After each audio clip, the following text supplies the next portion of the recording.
استاد کا عالمی دن منایا جا رہا ہے۔ دعا ہے اللہ تعالیٰ ہمارے اساتذہ کی قبور کو نور سے منور فرمائے، جو حیات ہیں اللہ تعالیٰ انہیں عمر خضر عطا فرمائے۔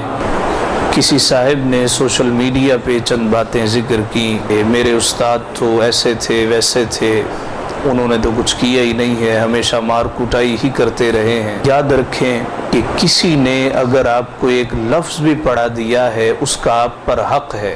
حضرت علی المرتضیٰ رضی اللہ تعالی عنہ سے منسوب ہے کہ اگر کسی نے مجھے ایک لفظ بھی پڑھا دیا میں اس کا غلام ہوں، وہ جہاں چاہے مجھے لے جا کے بیچ بھی سکتا ہے۔ سیدنا امام اعظم ابو حنیفہ رحمۃ اللہ تعالی علیہ تدریس فرما رہے تھے کہ مسجد کے دروازے کے باہر کچھ بچے کھیل رہے تھے۔ ان بچوں میں سے ایک بچہ جب دروازے کے سامنے آتا تو امام اعظم سراج الامہ کاشف الغمہ سیدنا نعمان بن ثابت رضی اللہ تعالی عنہ اٹھ کے کھڑے ہو جاتے۔ اب وہ بچے کھیل رہے ہیں، بار بار وہ دوڑتا ہے، دروازے کے سامنے آتا ہے تو جناب ابو حنیفہ کھڑے ہو جاتے۔ عمر کا تقاضا بھی ہے، شاگرد بھی متذبذب ہیں۔ جب آپ پڑھا کے فارغ ہوئے، ایک شاگرد کہنے لگا استاد محترم کیا وجہ ہے کہ آپ بار بار کھڑے ہو رہے تھے، یہ کس کی تعظیم کی جا رہی تھی؟ فرمانے لگے بچوں میں سے ایک بچہ ہے، جب وہ کھیلتا کھیلتا دروازے کے سامنے آتا ہے اس کی تعظیم میں کھڑا ہو جاتا ہوں۔ کہا جی اس بچے میں کیا خاص بات ہے؟ کہا میرے استاد کا بیٹا ہے،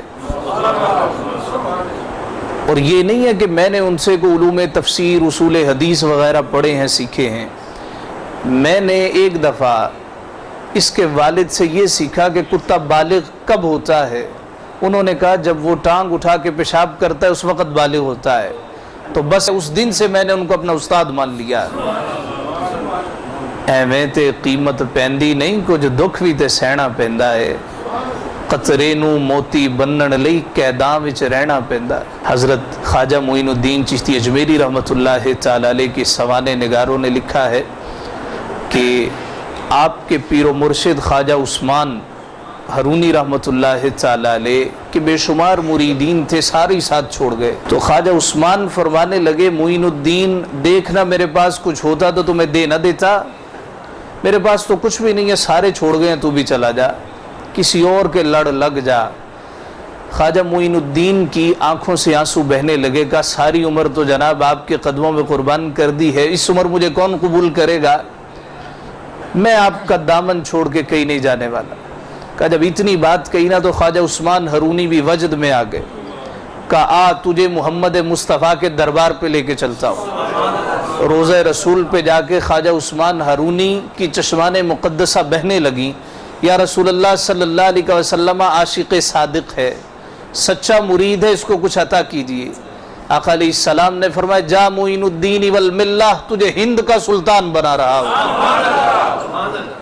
پھر دنیا نے دیکھا کہ بڑے بڑے بادشاہ آئے چلے گئے، مگر معین الدین چشتی کی قبر آج بھی زندہ ہے۔